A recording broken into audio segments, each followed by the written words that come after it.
because you were called to the home. Some women are called to the home. You have a mothering spirit that is palpable when you walk in a room.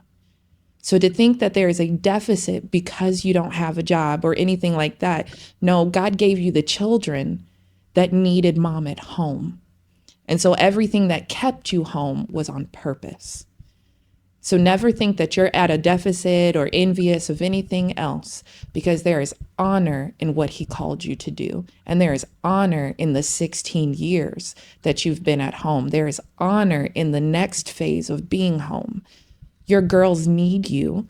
The older they get, the more they encounter other girls, other boys, all kinds of stuff. Your sons still need you to nurture them through.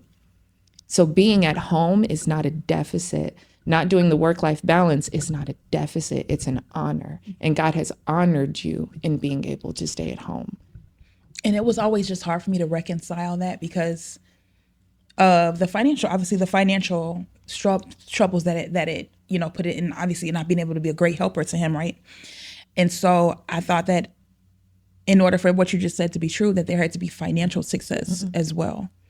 And so, I'm still, I receive that and I believe that, and I'm just trying to reconcile with how that can be true while also not having all the vacations. And I know that's not important, and all the things and, but yeah. But part of that was that aspect of it. I would say the financial part, that probably falls on me because I gave into a lot of your feelings during that time of like, when I got the trucking job, like we should have been like straight.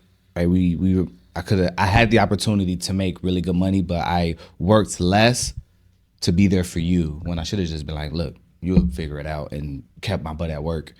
So a lot of that I would take the blame for because I should have, stood on business and did what I was supposed to do, which is protect, provide. And even though you might have some, I want you to be home or you're tired or this and that, like I know what I can handle. And I should have, stayed the course and, stuck through those goals and plans that we talked about.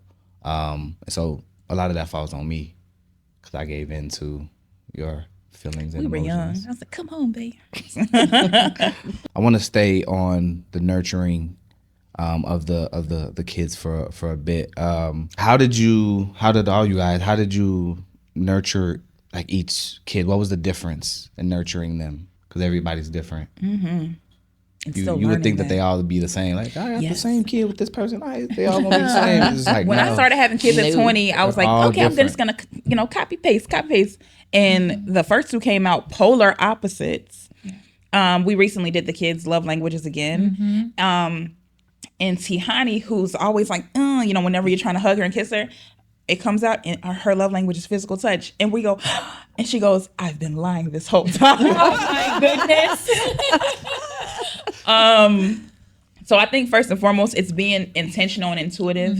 Our parents, God bless all of them, we're not taking tests to figure out what our love languages were. Again, you only have what you have, available to you. And so being intentional, utilizing, the tools, that we have available to know, how they like to feel loved, or just observing, when does my child light up? And is it when I say a certain thing? Is it when I, hug and kiss them? And just, my method, I jot things down. Conscious Mama Journal, plug. But it does help because you're like, again, especially for me, I deal with memory issues.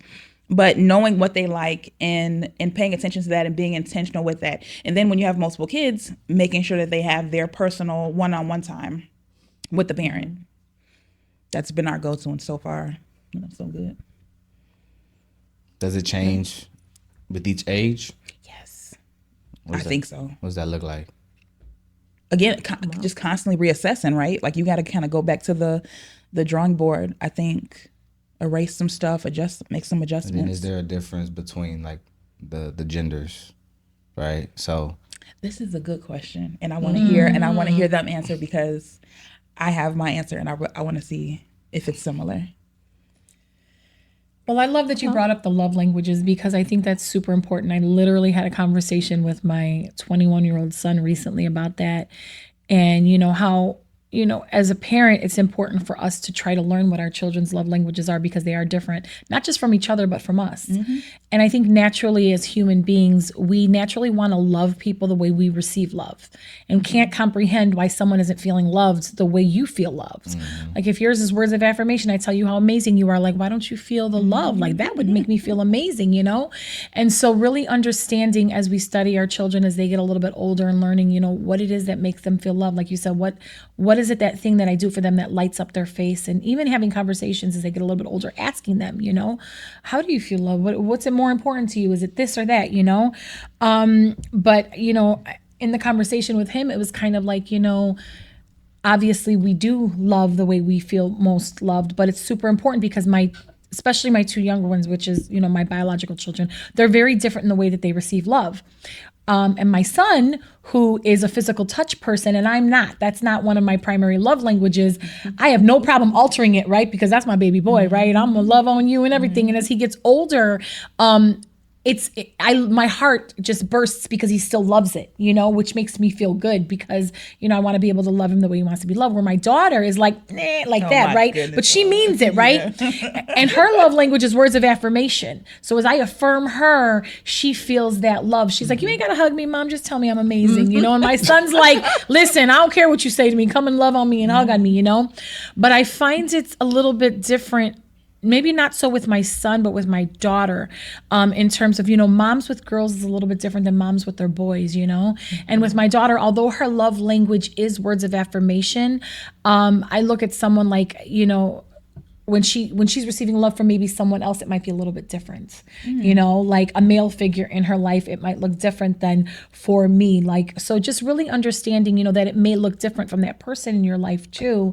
Whereas, like when her grandfather comes and hugs on her, she loves it, And so when she's in Papa's arms and when Papa's hugging on her and that kind of stuff, it's different. I'm like, you don't push him away. But she's like, that's my Papa though, And so she receives it a little bit different and allows different things. So I think that also just the people involved in your children's lives, the way that they love them is going to be different as well, and what they need from that person is different.